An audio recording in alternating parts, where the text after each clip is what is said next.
China adalah negara terpadat kedua di dunia setelah India, dengan populasi lebih dari 1,4 miliar jiwa, tetapi tingkat pertumbuhannya menurun karena angka kelahiran rendah dan populasi yang menua. Sekitar 67% penduduknya tinggal di kota, menciptakan tingkat urbanisasi yang tinggi, dan banyak orang tinggal di wilayah padat penduduk di bagian timur, serta wilayah utara di muara Sungai Kuning.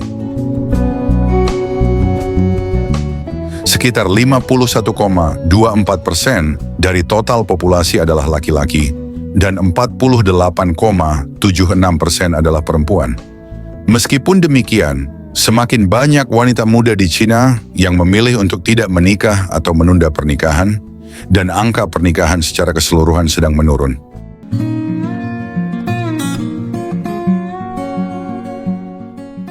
Di China, jika perempuan berpendidikan dan belum menikah pada usia 27 tahun, orang terkadang menggunakan istilah shengnu untuk menggambarkan status sosialnya. Dalam bahasa Indonesia, shengnu dapat diterjemahkan sebagai perempuan yang tidak laku. Label tersebut sengaja diciptakan untuk meredam peningkatan jumlah perempuan lajang di tengah masyarakat tradisional yang kadang memandang pilihan tidak menikah sebagai pelanggaran moral. Beberapa pihak bahkan menganggapnya sebagai ancaman terhadap keamanan nasional.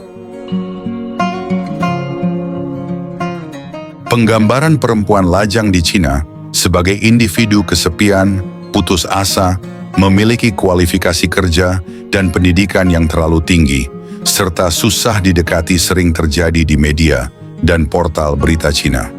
Penelitian telah menunjukkan bahwa stigma shengnu ini pada akhirnya telah menekan lebih banyak perempuan untuk menikah. Tetapi mulai banyak perempuan memilih untuk melawan stigma ini.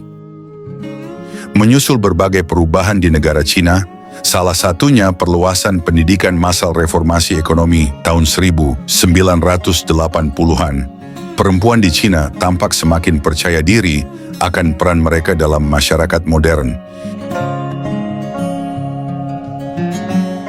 Kurang lebih ada 7 juta perempuan lajang berusia 25 sampai 34 tahun di perkotaan China, merupakan salah satu kontributor terbesar pertumbuhan negara. Perempuan saat ini berkontribusi sekitar 41% terhadap PDB China. Ini adalah proporsi terbesar dari negara manapun di dunia. Penelitian kami mengungkapkan bahwa pekerja perempuan yang lajang di China mengubah cara orang lain melihat mereka bukan melalui protes atau aktivisme, tetapi melalui kekuatan ekonomi mereka. Mereka menggunakan konsumerisme untuk melawan stigma lama atas status lajang mereka.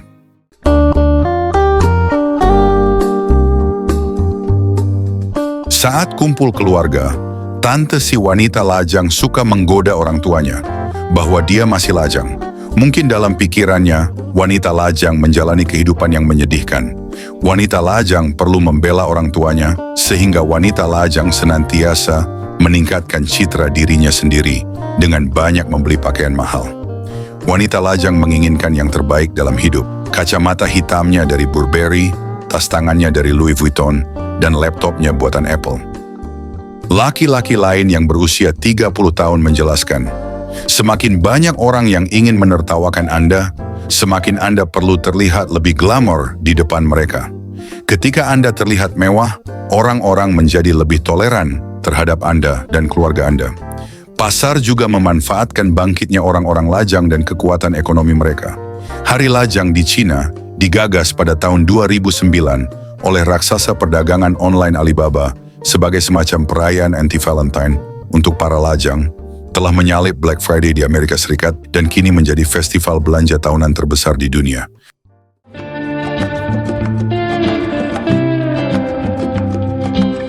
Hari Lajang sendiri diadakan pada tanggal 11 November setiap tahunnya. Tanggal ini dipilih karena angka cantik 1111. Pada tahun 2021, pengeluaran belanja saat hari tersebut mencapai rekor yang tertinggi. Perusahaan kecantikan Jepang SK2 juga mengalami pertumbuhan penjualan setelah meluncurkan serangkaian video populer yang menampilkan perempuan profesional sukses yang memilih untuk tidak menikah.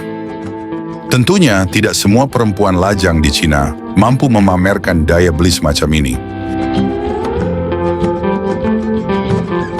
Tapi penelitian menunjukkan bahwa bagi mereka yang bisa, rasa atas kebebasan ekonomi ini membantu untuk menanamkan peran mereka di tengah masyarakat Cina.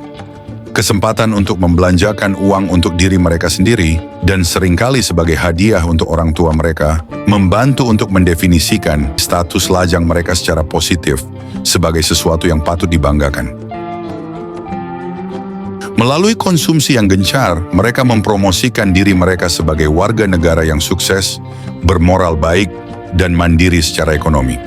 Para perempuan dalam riset kami mengerahkan kekuatan pasar untuk melawan stigma Shengnu di masyarakat. Seperti komentar seorang perempuan lain, perempuan lajang sebaiknya lebih banyak main keluar, terutama ketika mereka tidak terikat oleh kehidupan keluarga. Pergi keluar dan lihat pemandangan baru dan alami hidup baru. Anda mungkin menyadari ada pilihan-pilihan lain dalam hidup ini. Terlepas dari kebangkitannya di Cina dan Hong Kong era modern, tindakan protes dapat menyebabkan hukuman penjara dan konsekuensi yang buruk. Untuk perempuan Shengnu yang mengalami stigma negatif, konfrontasi langsung dalam bentuk aktivisme sosial dapat menyebabkan kerugian profesional atau ancaman hukum yang serius. Sebagai gantinya, konsumsi dan kekuatan ekonomi menjadi jalan bagi para perempuan ini untuk membangun legitimasi gaya hidup alternatif. Dalam pergumulannya, mereka mengadu kekuatan pasar yang modern dan memiliki jangkauan global dengan otoritas kebudayaan tradisional, serta kekuatan media milik partai penguasa Cina. Kabar mengejutkannya kali ini, nampaknya para perempuan lajanglah yang akan menang.